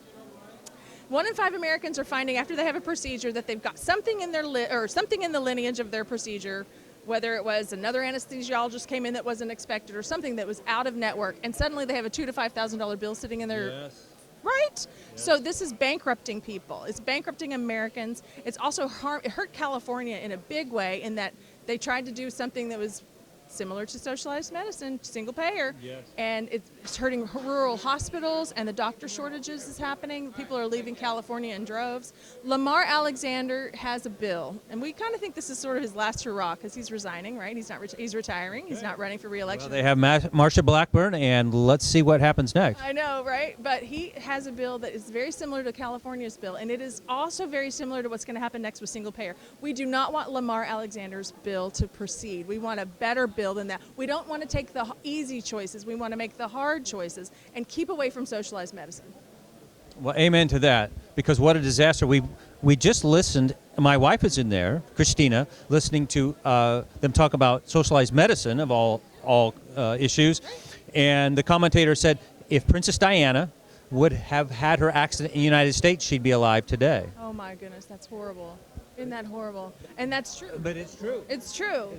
Look at Canada. There's that 19-year-old girl waiting on a heart transplant. They didn't even have a bed for her. She died waiting in the hallway. I mean, is that what we've come to? Is that where we want to be as Americans? No, that's not what we want. We want to let the free market decide. We want to let capitalism thrive. Socialism is not the way to go. Socialized medicine is the first step towards socialism, and we must fight it at this level right now. And it starts with surprise medical billing. So can I tell your people where to go if they want to stop it? Please. Sure. Please visit stopsocializedmedicine.org. There will be a place where you can put in your zip code and you can contact your congressperson to tell them, I'm tired of surprise medical billing. I've been affected by surprise medical billing, and I want you to do the hard choices, dig deeper than Lamar Alexander's bill, because that's akin to California's bill, which is a disaster. Dig deeper, do something better so we will not be down this trajectory. Well, and how can our people and our viewership, listenership, how can they get in touch with MAGA Institute and support you? Oh, thank you so much. MAGAinstitute.com is our new website. We're still funding that. We're still building that. So we're populating the map right now. It's a map where you can go over every state you're in, and your congressional district will show up, and then everybody running in that race will show up. If they've been certified, they will have a button or a little widget next to them that says MAGA certified, MAGA Institute certified. So MAGAinstitute.com is our website. You can find me on Facebook as well, MAGA Institute, and then also Twitter, MAGA_Institute. And we'd love to hear from you. Well, it sounds like voters, and they're smart voters. They're not deplorable. No. They're smart voters, but they need to go to MAGA Institute to find out, and because there's a big filter. Just in the district north of me, 15 candidates in our May primary. Sure, yeah. So, 18 down in Texas. oh my gosh. So. But if they're MAGA certified. If they're MAGA certified, you'll know. They'll build the trust. And that doesn't mean Now, there's does only one. candidate That's give a right. certification? That's right. It's not an endorsement. This is a certification. So there have been some races that have like 3 or 2 to 3 to 4, because some of them have like 18, 15. Because we're not saying this is the person to vote for. We're saying you should decide out of what we've, all the information that we've collated. You can decide. You can trust that this person, and this person are America first, and then you decide. Because we are all about let the people decide. Well, flipping the House. I mean, talk a little bit about what that means for 4 years with Donald Trump. If he has the Senate, if he has the House, I mean, talk about making America great again. That's even on steroids if we can do this. Totally. Already we have 192 new judges in the Senate, and that will continue because there's still a lot of empty seats. That will continue. Good things will happen. I think Obamacare will come to an end. I think Planned Parenthood may be getting unfunded. Ultimately, that's what we want. The bills that they're talking about with this partial birth abortion and then also post-birth abortion, are we that macabre as a society? No, we're not. But there is a small fraction of them that are, and we need to remove them from the House, and that's what we're intending to do with MAGA Institute. And if we don't, impeachment 2.0. Oh, impeachment 2.0 is probably happening before the election. They're already trying to pin the coronavirus on President Trump. I mean, it's like Katrina 2.0. Right, for how they did that for Bush. Everything is Trump's fault, which is so crazy. All you got to do is look what just happened in India last week. 120,000 people, fans all around the world. People love him. In Vietnam, people are getting, before he came over there to the eastern side of the world, they were getting their hair dyed and hairs cut like Donald Trump in Vietnam, in Vietnamese barbershops. Hong Kong held the signs, held the flags, sang the Star Spangled Banner. They gave homage to President Trump because this literally is a miracle that's happening across the world. It is. Yeah. It is. And it crosses all minority groups, all genders. Trump is the real deal. And the statistics pointed out. Absolutely. It's very exciting to watch. I think that he'll have 40 states or more. I don't know if he'll have blue Hawaii because where I'm from, Hawaii is extremely corrupt. And it takes a long time before people start to see the difference it's made over on the mainland before it really gets to Hawaii. And plus they're just kind of stuck in their ruts a little bit. But they're really family oriented. If they ask the questions about what it means to be a conservative and a Trump supporter versus what it means to the other side, which is obviously socialism, akin to communism, and craziness, then usually they have the ability to pull back. That's why the walk-away movement is big. That's why the Brexit movement is big. That's why leaving the left is what's happening this year. It's very exciting. Okay, now let's talk about post-primaries, and now we line up with, hopefully, a lot of Trump candidates.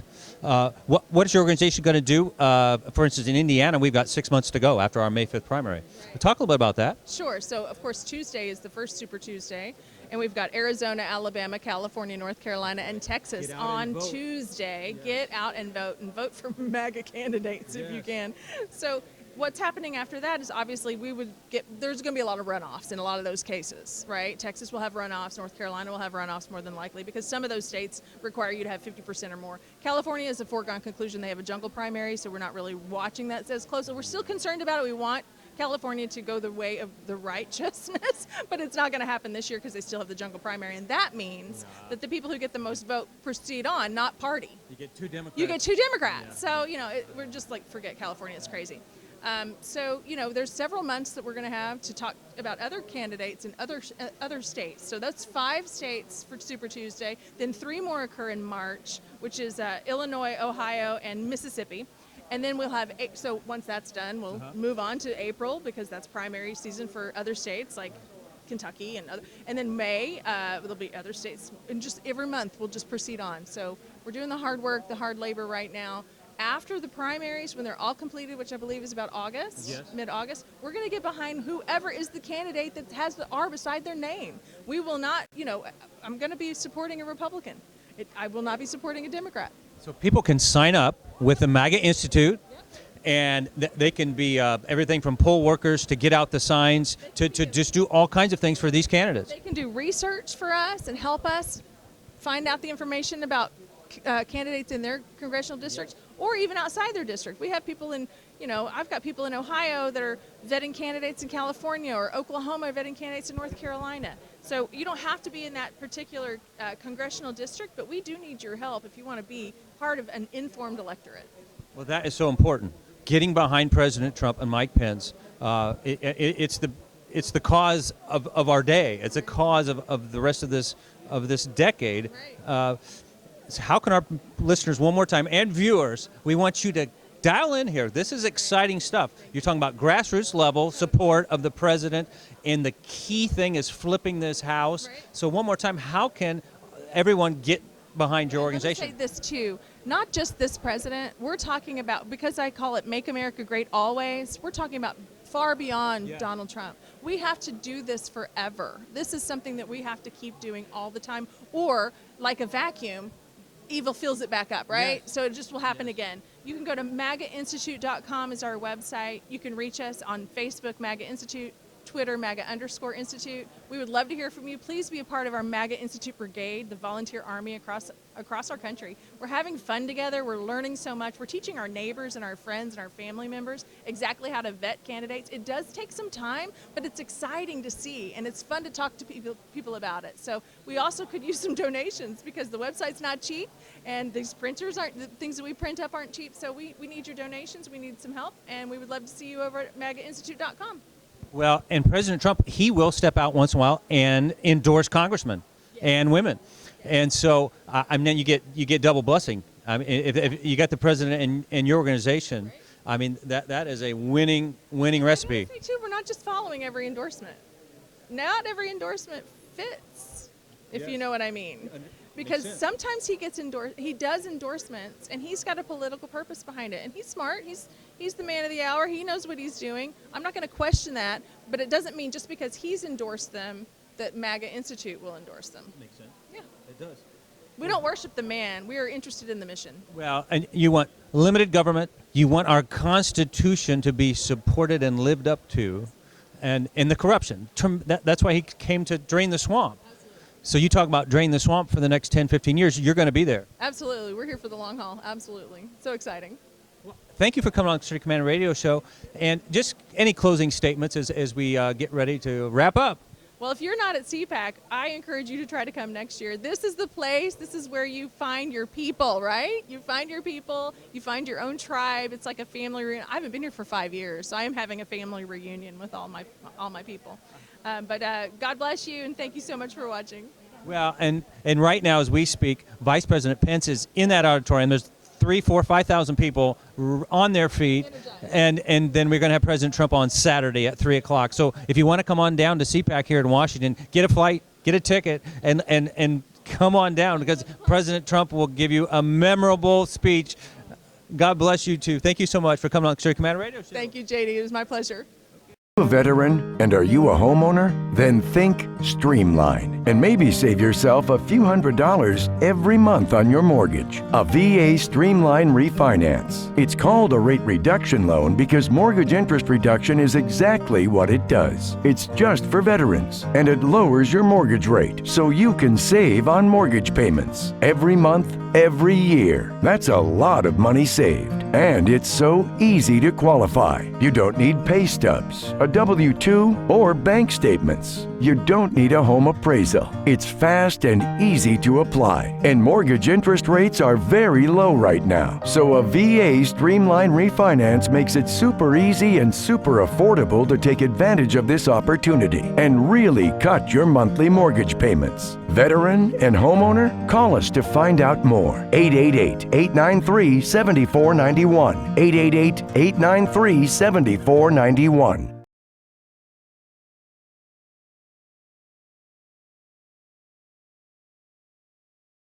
Do you have an idea for an invention, but you don't know what to do next? How do you get in front of companies or get a patent? Call InventHelp. They've been helping inventors just like you for 35 years. And thousands of people contact them every month. With 65 offices, you can meet with an InventHelp representative near you who will keep your idea confidential and explain their invention process step by step.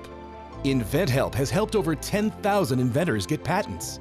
And they offer 3D animations and prototyping services to help demonstrate your idea. InventHelp's exclusive databank includes over 9,000 companies who have agreed to confidentially review new ideas, like yours. Don't wonder what to do next. Take action right now and get the help you need from InventHelp. InventHelp. Call today for free information. 800-880-2937. That's 800-880-2937 now. Is your credit card debt driving you batty? We're going up! Just like your credit card fees and interest rates. To the top! With those sky-high payments! You can't forget about your debt. Always fear, the debt suckers are here! Are your payments sucking the life out of you? Just one call to Consolidated Credit can get the debt suckers off your back. Consolidated Credit will lower your interest rates, consolidate your bills into one easy payment, and get you out of debt fast. Call Consolidated Credit and get your life back. Call 1-800-201-8213. 1-800-201-8213. That's 1-800-201-8213. 1-800-201-8213. When debt is the problem, Consolidated Credit is the solution. Because debt sucks! The AM/FM 24/7 Roku channel broadcasts all of our shows on demand. To ensure reliability, we store and stream our content on the same servers as Netflix and Amazon. Our Roku channel is free to use, and anyone owning one of the more than 10 million Roku devices can watch our channel at no cost whatsoever. If you have a television show or are thinking about producing a show, you can be a part of AM/FM 24/7's Roku channel. Watch our great shows on your Roku device. It's free and more reliable than cable TV. Are you stuck with a timeshare? Did you attend the presentation and were seduced and enticed into buying that great vacation and investment? Now you're in the terrible position of trying to figure out a way to get out of that mess. You're not alone. For over 15 years, BuyYourTimeshare.com has been helping people like yourself get out of timeshare ownership. The fact is, there is no resale market. Unscrupulous telemarketers call you and say they have buyers waiting, and the next thing that happens is you give them hundreds of dollars for an ad, and you'll never hear from them again. Another fact is that an identical timeshare to yours is being offered on eBay for $1, and no one is buying it. If you want out of your timeshare, I urge you to go to BuyYourTimeshare.com or call them at 877-94-HELP-ME. That number again is 877-94-HELP-ME. BuyYourTimeshare.com. That's BuyYourTimeshare.com. 877-94. Attention Viagra and Cialis users. Are prescription drugstore prices too costly? Get 50 generic pills for only $99. That's right, 50 100 milligram generic Viagra for only $99. Our products have the same active ingredients as the brand name products. Money back guaranteed if you're 100% not satisfied. Get 50 generic pills for only $99. Order now and call the number on your screen. Have your credit card ready. Welcome back. This is the Conservative Commandos. I'm George Landrith, and as you can probably tell, we're still at CPAC, the Super Bowl for conservatism. If you hear a lot of noise in the background, that's not because our equipment's malfunctioning. It's because we are at CPAC, and there's lots of activity. There's literally thousands and thousands of people roaming the halls and having a great time and talking. So I'm excited to introduce our next guest. This is going to be very interesting. We've got Dale Hooper and Scott Chandler, and they're with Cowboys for Trump. And I'm excited about that. I'm wearing cowboy boots right now. I didn't bring my hat, but I do have on cowboy boots. That's nice. I'll Great. prove it out when we're done with the interview. That's nice. So tell us about what you guys are doing. Well, you know what? Again, like you said, we're part of Cowboys for Trump. We're an organization that, well, we're a grassroots organization, and we felt that a couple years ago, Trump needed let them know that, hey, people are still standing behind him. And so we started going around the country riding, carrying flags, and just preaching the word on Trump and then also our platform. And our biggest issues, what we face in New Mexico, we're mainly out of New Mexico. And we got people from all over the country. But our organization, we're for life. That's our number one. That's a big issue for us. Second Amendment and border security. Because obviously down in our neck of the woods, we have a lot. I'm from Hidalgo County. We're ground zero. And those are the areas that the news don't cover down there in our area. They go to where these nice walls and stuff are built, and they try to act like it's all okay. But I'm telling you right now, on our ranch, it's not okay. So, yeah, we got property on both sides of the border, Arizona and New Mexico. And but anyway, that's what we've been doing. We've been going across the country fighting for Trump, make sure people understand. And New Mexico right now is ground zero. If you want to see what Nancy Pelosi and AOC and them, what they want to do, they're doing it in New Mexico. It's like they're the testing grounds. We're like the guinea pig there. That's right. For the new Green Deal, yep. For red flag, those sort of things, these national things that they're wanting to do. They've came in, and it's not that New Mexicans really believe that. It's just a small group that's really in charge now, and they're pressing these agendas. Yeah, that's right. Let me ask you a little about some of these sanctuary things that you see going on. Love to. In California, you have these sanctuary cities. I remember they have nuclear free in the 80s and 90s. They had some counties and cities would declare themselves nuclear free zones and all these other sorts of things. So the left has kind of liked doing this. What has been your response? I tell you, we'll both kind of get on this a little bit. We're honored because we got the red flag going. They just went through in New Mexico. Again, we got the wacko lefts are just taking over New Mexico. And by the way, we are going to make it red. But on that, they passed the red flag laws, just like Despite they have them. 30 of the 33 counties opposed it. So everyone understands what we're referring to. When we talk about a red sanctuary, flag, we're talking about a red flag law. Gun laws. Trying to make it so that you can take guns away from people before there's any reason to. Yeah. No due process. No due process at all. Yes. Absolutely against the Constitution. Right. It's insane, is what it is. It's crazy. So 30 of our counties in our state have counties have voted for sanctuary cities against the red flag law.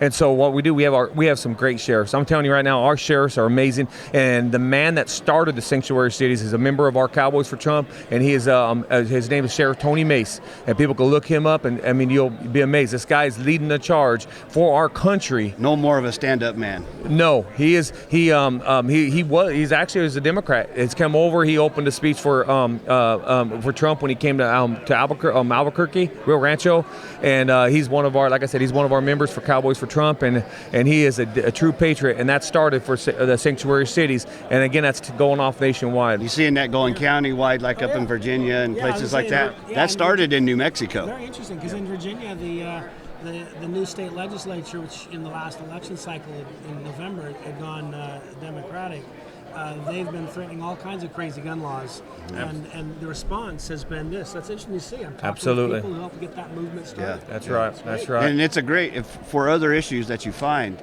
that are really crucial, the better we can get it to the people, closer to that level, I think the best chance we have to defeating it all the way up. That's all right. What we're doing right now, we're kind of trying, and I think we need to get this going nationwide. We need to start taking offices in the small towns. I think that's how we're going to win our country back, and we're going to keep our country this time. And we need to start with the mayors, the county commissioners. We need to start at the small town and start working our way up. And I know the Trump campaign is backing that and really pushing to help us make that happen.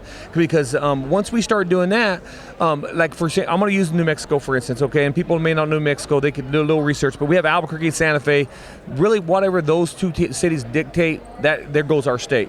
But the rest of us don't feel that way. And so what we're doing now, we're making sanctuary on a lot of things that they're trying to pass that we disagree with. I mean, from coyote hunting to everything. And so we're starting at the county level and saying, no, you're not going to do this in our county. You're not going to make up these laws that are unconstitutional, and we're not going to follow it. And so it's the same thing as the voting. For Trump, for instance, if they went by the popular vote, the middle of America would be left with nothing. The big cities are the ones that are going to decide to vote. And it's the same thing what's happening in the states, except now the counties are stepping up, and we're going to win back. I'm telling you, there's going to be a red wave. They've awoken a giant. I'm telling you. I think that's an important element of this, because in America we have, even in a presidential election, about 60% of America votes. And I think that's because the country's actually, even in quote bad times, been run reasonably well. And I just mean, we've never went through what Germany went through. We've never gone through what Russia went through, or what China went through. Even our worst years, it wasn't like that.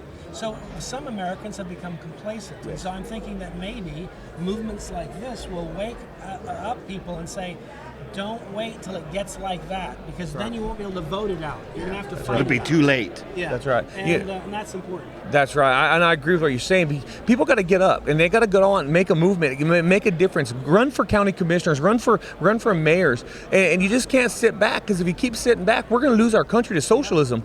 And and school board's another big one. Because there you're talking about what books and stuff you're getting put in your schools, and what history they're getting taught. When you ask kids today, what is socialism? They have no clue. They just know it's free. They just think it sounds cool. Yeah, and if you ask them who's George Washington, most of them will say, oh, he was a slave owner. Yeah, and I'm a teacher. Really? That's the first thing you tell me? It's like, you gotta be kidding me. How about father of our country?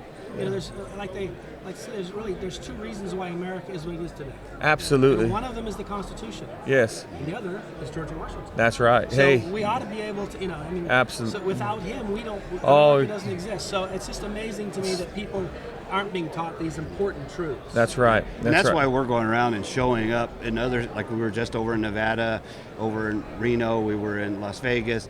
And there was a little town outside of Las Vegas in the county there. We're doing the parades. It's getting to the people and trying to inspire them. One, you're not alone. There is more of us out there. Everybody realizes. That's an important message as well, because I think sometimes the left is good about making you feel isolated. Yeah. That's right. You're a freak. You're the only one who feels you have no chance. Yeah. You have no chance. chance. So just sit down and shut up. Why do they always say that? Well, majority of America wants these gun laws. No, they don't. They just say that, and they think they keep saying it enough that people believe that. It's not true. No, people do not want these gun laws. It's ridiculous. We do other issues too. Yes. I talked with John Lott the other day on the gun laws, and I asked him how many. We were talking about the state of Virginia. I said, how many mass shootings, bank robberies, or other armed crimes have been committed by people with concealed carry permits, either from the state of Virginia or from other states? Yeah. Or another good Guess point. What the number was? Yeah. What was it? It was 0. Yeah, and zero. Hey, all these mass shootings happen in gun-free zones. Yeah. I mean, Matt, we were packing.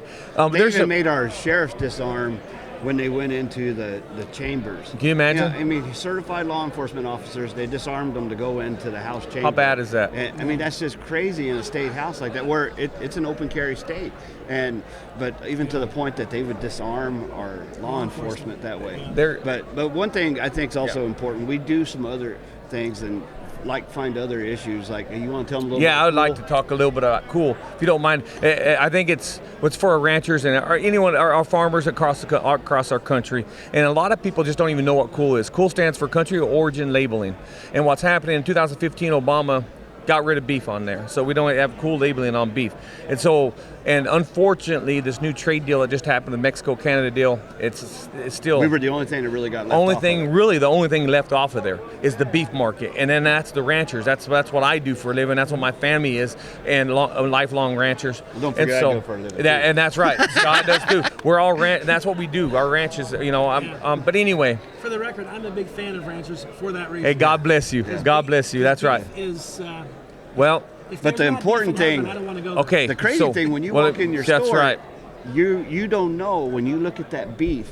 You pick that package up and it says, "Oh, made in America" or "Made in USA." 100% USA. It's not. I mean, it's not necessarily. It may be. It may be Brazil. It may be Argentina. It may be Canada. Because they can bring the beef in, repackage it here, and then put a "Made in USA." So it's a consumer issue too. Yes. Yeah, it is. And so people just don't know that. And that's something we really need to get. So if there's any listeners out there that have any pull, and I think just awareness that when you're getting your beef and it says 100% USA, it's not necessarily 100% USA. And I promise you, American beef is the best. Because you're not afraid, Dale, to compete with foreign beef. Yeah. We're not afraid to compete. It's just we want a level playing field. Yeah, and I know. And we want consumers. I mean, it's a safety thing too. I mean, you want to know if it says this, that's what it means. That makes a lot of sense. I want to thank you. I know we're running out of time. They're nodding at us. We got a line of people wanting to talk with you. Yeah. Hey, I want to tell you, God bless you, and thank you for what you're doing and getting the word out. We're glad you guys are here at CPAC too. Thank you. I'm glad you're here. So with that, I just want to say thanks both to Dale Hooper and to Scott Chandler, because the Cowboys for Trump movement's important. We're glad you're here. This is CPAC. Don't go away. We will be right back. There's lots more to report here. It's crazy. You cannot believe what's going on here. That's right. Friend, do you remember when it felt good to withdraw your cash from the bank to expand a business, go on vacation, or buy a new car? Well, today, withdrawing your own cash has become a very risky business, according to The Secret War, a shocking new research report. I just read it. And folks, I was amazed to learn why banks are now required to spy on us for the government and then report any suspicious or unusual behavior. I suggest you get The Secret War free. Just call the number on the screen, no charge, from the folks at Swiss America, and get this. Did you know simply spending cash today may be enough to have you branded as a potential criminal? That's right. The new war on cash is really a war against all freedom-loving Americans. The Secret War is yours free, so call the number on the screen and you can tell them Pat Boone gave you the number. Dish TV is better than cable TV. Here's why.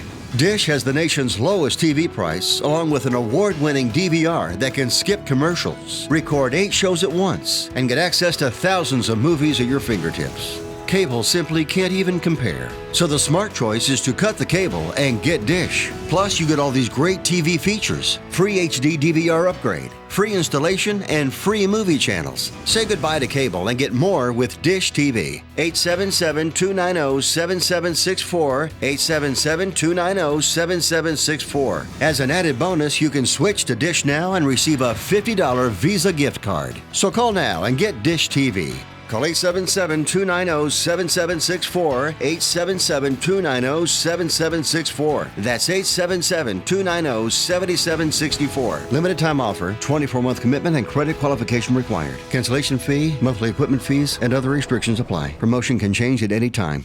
Do you know someone with a drug or alcohol problem? Get help right now. Insurance may cover everything. Stop the drug and alcohol nightmare.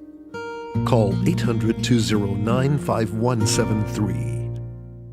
Everybody wants cheap airfare, but where do you find it? You call Low Cost Airlines. They specialize in cheap flights, discount hotel rooms, cheap car rental rates, and with a best price guarantee. If you want the lowest prices on your airline tickets or other travel services, call now. That's right, call. That's the only way to get these rates. Experts are standing by 24/7 to get you the cheapest airfare and hotel rates available. So don't wait. Call now.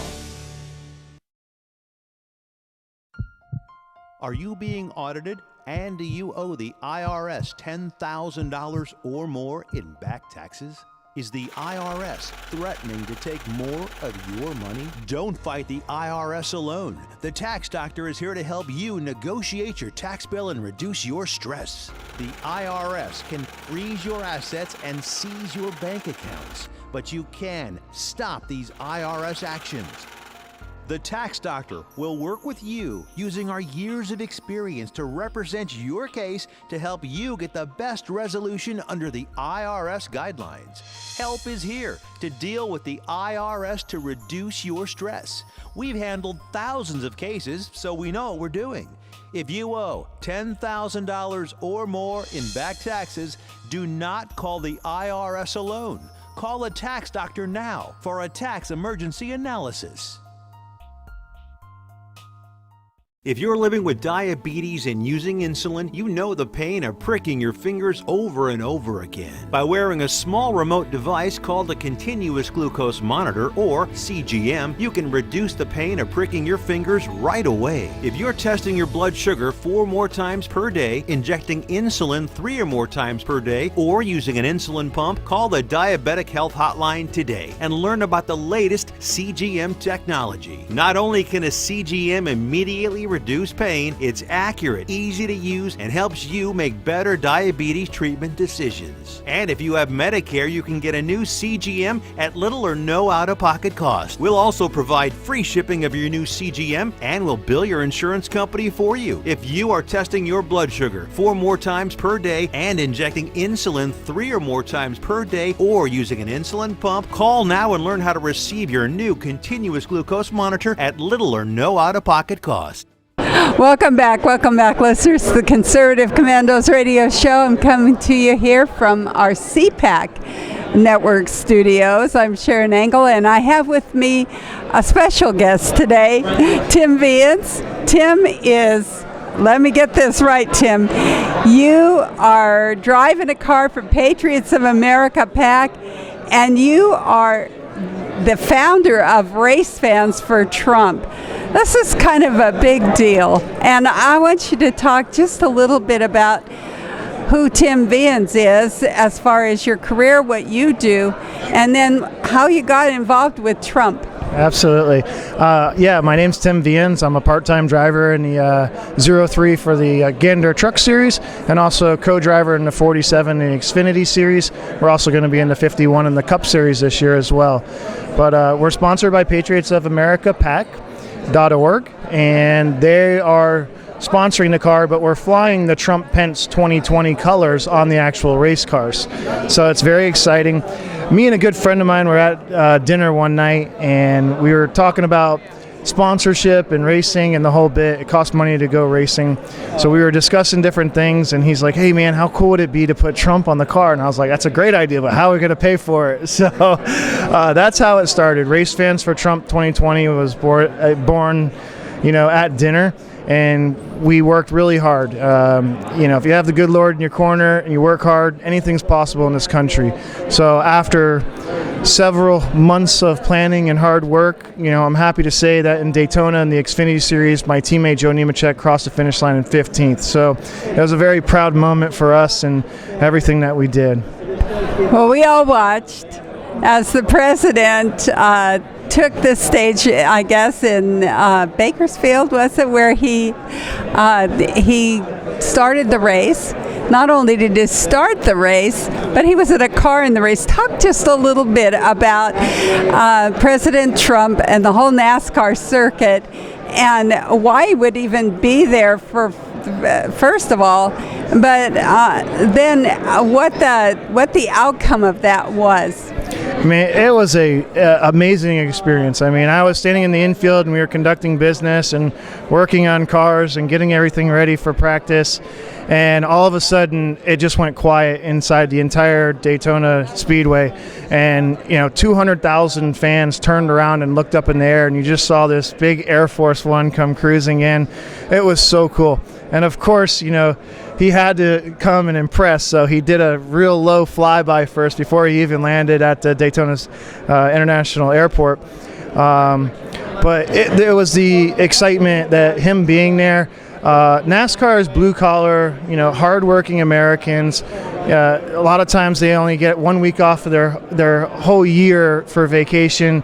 So, they're diehard. They spend it at Daytona. They spend it at the different tracks. So they were super excited and, just so happy. It was a really cool, feeling to have the president there. He actually took his motor carriage, his limo, and led the first lap at the Daytona 500 on Sunday. No president's ever done that. It was just really cool. So it was exciting, and it was really good for the sport of NASCAR. I know I've talked to several people that we work with in NASCAR, and we're very grateful that he came and did this for our sport. Well, now we want to know, did he really drive the car, or just did he ride in the back?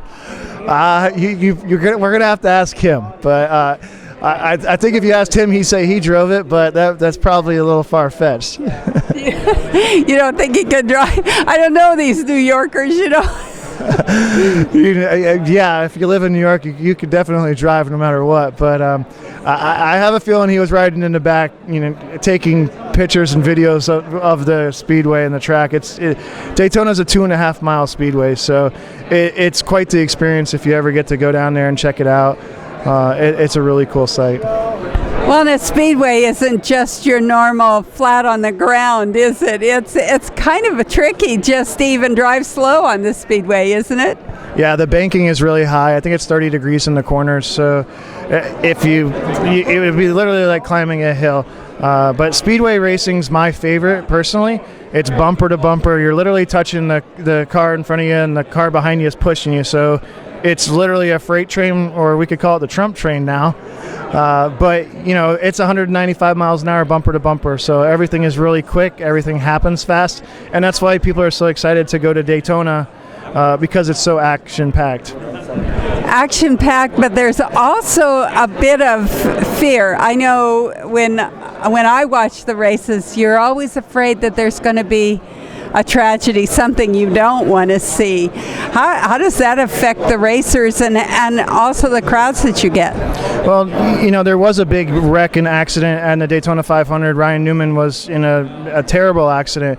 But fortunately for NASCAR, they really put a lot into driver safety. They care about us. They want us to be safe in the cars when we're racing, and the safety measures. That wreck was horrifying. And 2 days later, Ryan Newman walked out with his kids in hand. So that just tells you that NASCAR really cares about us and the drivers. Now I'm gonna say that it was also a God thing, because the driver that kind of was involved in that, as well as Ryan, said when he saw him start out, he knew it was going to be bad, and all he could think of was, God, please let him walk away. He said, that was my prayer, just God, please let him walk away. Yeah, that's true. There was a lot of pictures on the internet of Corey LaJoie. As soon as he got out of his car, I think his car was still on fire. He got out and he went straight to his knees, and I'm sure his mind was racing at that time. But a lot of people don't know, speaking about God, that NASCAR is the only sport that every single time they do the national anthem and they open with prayer. So it was pretty cool, but we're all ecstatic that Ryan's out walking around doing fantastic, and he'll be back soon. He's a racer. Well, when we think about competitors, we don't think of you as being friends. We think of you as being, up against one another and always trying to be better than the next guy. But you do really build a camaraderie and a friendship there. Absolutely. I mean, when we're in the car, you're competitive. You're an athlete. You're going at it, and it's business. But outside the car, in the garage, in the RVs, we're there, friends and family on the weekends. It's family. It's a big family, and it's pretty cool. Makes me think of wrestling sometimes, because I think that's the way those guys are too. They look like they're going to kill each other, but they really are very much friends and family. You live in a kind of a small community within the racing community. It is everybody knows everybody, isn't it? How close you have become there. Yes, absolutely. Everybody's, like you said, friends and family, and super supportive, and always trying to help. I mean, if you need anything at all, a truck breaks down on the side of the road on the way to the track or anything, someone's there for you in a second, and that's pretty cool. And a lot of the drivers have pledged a lot of support to what we're doing with this Race Fans for Trump 2020. And we want to encourage folks to follow us on our social media at Race Fans for Trump 2020. You can, racing's an expensive sport as well, so you can help by donating as well on our website, www.racefansfortrump2020.com, and share what we're doing. And our focus is to put this Trump Pence 2020 car in as many trucks and car races as possible, especially focusing on the battleground states. And our goal is to, get President Trump reelected in 2020. Now I have to ask. So we've done friends and family. We've done the deep into the racing culture here a little bit. What makes you a Trump fan? What makes you get political? It doesn't sound like a political world, and yet here you're really in the politics, and you're right here at CPAC, which is like the heart of conservative politics. Talk about, Tim, Viens, and politics? You know, for me, I'm an entrepreneur and business person. I believe if you got the good Lord on your side, you work hard, you can accomplish anything in this country, and that's what makes America great. I believe the president's doing a wonderful job for this economy. I see it in my business firsthand. I see it with my friends and family. So this is a way for us to step up as patriots. Me and my good friend Hank Foley, who's the president of Race Fans for Trump 2020, we said, hey, let's do something. Let's take a stand. Let's put some effort into promoting him, and that's what we're doing, and we're excited about it. Would you say that the culture of racing and NASCAR and the racers is conservative? Is there a real Trump base there, or are you an anomaly within the culture? No, you know, race fans are, like I said, I think typical blue-collar, hardworking Americans that love God, love the country, and I can tell you that I didn't have not one person wearing a suit like this at the track say anything negative to me. Everybody wanted to come up and say, awesome, keep up the good work, that's great, can we get a photo, can you sign our shirts and hats? And so it was pretty cool. I'm happy to be a part of what we're doing, and I hope people enjoy it. Well, Tim Viens, we're at the end of our interview, but I want you to tell once again our audience how we can connect with you, follow you, friend you, support you in your efforts to support the president. Thank you. At Race Fans for Trump 2020. Tires are expensive, NASCAR is expensive, so please go to our website at www.racefansfortrump2020.com. You can make a small donation. Everything helps and adds up, and we're going to keep it rolling. Thank you so much for being our guest here on Conservative Commandos radio show. Take care and God bless. Thank you so much. Appreciate it. And I'm Sharron Angle. We're coming to you from the Conservative Commandos radio network studio here at CPAC. And of course, you can watch us on the AUN TV network in Northern California, Pelosi country.